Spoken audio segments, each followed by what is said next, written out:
বাচ্চা শিশুদেরকে যুক্ত করা হয়েছে, এটা এটা আমাদের সোসাইটির প্রেসিডেন্ট ওমর সাহেবের চিন্তা ভাবনা। আমাদের মাননীয় প্রশাসক যে আছে নর্থ সিটি কর্পোরেশন, উনি একটা ক্লিন কেয়ার ড্রাইভ শুরু করছেন। এমনকি যে আমাদের বর্জ্য বাসায় যে পালাই, এগুলো সেগ্রিগেশনের জন্য নতুন করে তারা সিটি কর্পোরেশন বিন তৈরি করছে। সেটা আমাদের গত সোসাইটি জামে মসজিদ থেকে স্টার্ট হচ্ছে 3 দিন আগে। আমরা চিন্তা করলাম সোসাইটি থেকে যে আমরা বাচ্চাদের দিয়ে আমরা স্টার্ট করি আমাদের প্রোগ্রামটা।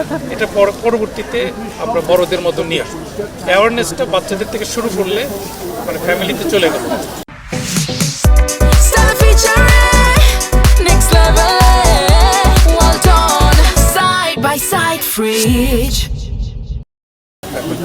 এটাই আমাদের উদ্দেশ্য ছিল আজকে। শর্ট নোটিসে আমরা করেছি। খুবই উৎসাহী তারা, দেখছেন আপনারা। ওরাও খুবই, আমার নাতি সানবিম স্কুলে পড়ে, ইংলিশ মিডিয়াম পড়ে। মনে হয় না কোনো দিন সে কোনো ময়লা আবর্জনা পরিষ্কার করছে, বাট আজকে সে খুব অ্যাক্টিভ। তারা মনে করে যে বাসাতে শুধু তারা দেখে পোয়াদের পরিষ্কার করতে, এখন তারা আমার মনে হয় নিজের ঘরটা সে নিজেই করবে, হ্যাঁ, এবং বাসার কাজে হেল্প করবে। এটা এই মোটিভেশনটা স্কুল লেভেলে না হলেও তার ভিতরে আর আসবে না। আপনি দেখেন না আমাদের কৃষকের ছেলে জিন্স করে আর কৃষকের কাজ করে, হ্যাঁ, বিকজ সে একটা লেভেলে চলে গেছে, আর তার জন্য নতুন করে অ্যাডাপ্ট করা মুশকিল। তো আমাদের বাচ্চারা যদি জানে যে এই সমস্ত নিজেদের বাসার বাড়ির ময়লা পরিষ্কার ইত্যাদি করতে যদি আমরা নিজেরা এগিয়ে আসি, তাহলে অন্যরাও অনুপ্রাণিত হবে। এইটা নিয়ে আমরা ইচ্ছা আছে পরবর্তীতে আরও লার্জার স্কেলে করবো, আর একটু বড়ো স্কুলের ছাত্রদের নিয়ে করবো আর কি।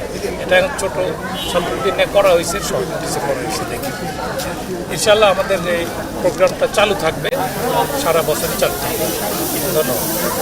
Very beautiful initiative by Gulshan Society. It's for the social work.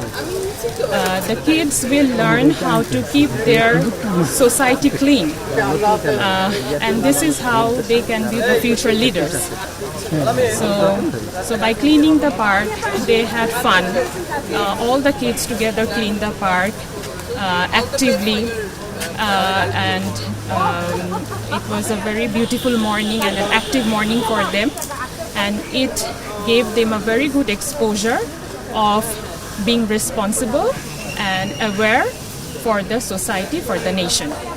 আজকে কিন্তু শুক্রবার, একটা ছুটির দিন। বাচ্চারা কিন্তু চায় যে বাচ্চারা বাসায় বিশ্রাম করবে, আনন্দ করবে, খেলাধুলা করবে। সেই জায়গায় যখন এরকম একটা ডাকে সাড়া দিয়ে তারা সকালবেলা চলে আসে পার্কে, তাতে বোঝা যায় যে বাচ্চাদের মধ্যে আমরা যে মূল্যবোধটা দিতে চাচ্ছি, তাদের নাগরিক দায়িত্বটা যেটা দিতে চাচ্ছি, তারা তাতে সেটা রেসপন্ড করছে এবং আসছে। এবং তারা এসে যে আমাদের সাথে এই যে রাস্তার ময়লা পরিষ্কার করলো, এটা সম্বন্ধে জানতে পারলো যে রাস্তার ময়লা পরিষ্কার করা কোনো আনন্দের ব্যাপার না। তার মানে যারা ভবিষ্যতে তারা রাস্তায় ময়লা ফেলবে না এবং অন্যদেরকেও ময়লা ফেলতে দিবে না।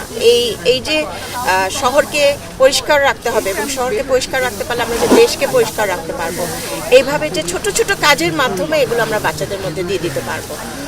আমাদের সাথে অনেক অভিভাবক আছে, স্কুলের প্রিন্সিপাল আছেন, স্কুলের টিচাররা আছেন, যারা তাদের সাপ্তাহিক ছুটির দিনটাতেও তারা বাচ্চাদেরকে নিয়ে এসেছেন, কারণ তারা বাচ্চাদের মধ্যে এই মূল্যবোধটা দিয়ে দিতে চান। আমরা গুলশান সোসাইটির পক্ষ থেকে আমরা এ ধরনের কাজ আরও করছি, কমিউনিটি অ্যাওয়ারনেসের জন্য, এনভায়রনমেন্ট, পার্কগুলোকে কীভাবে সুন্দর রাখা যায় আমরা আরও ভবিষ্যতে করব, এবং এইসব স্কুলের বাচ্চাদেরকে নিয়ে আসবো, অভিভাবকদের নিয়ে আসবো, এবং এই ধরনের কাজ আমরা আরও চালিয়ে যাব।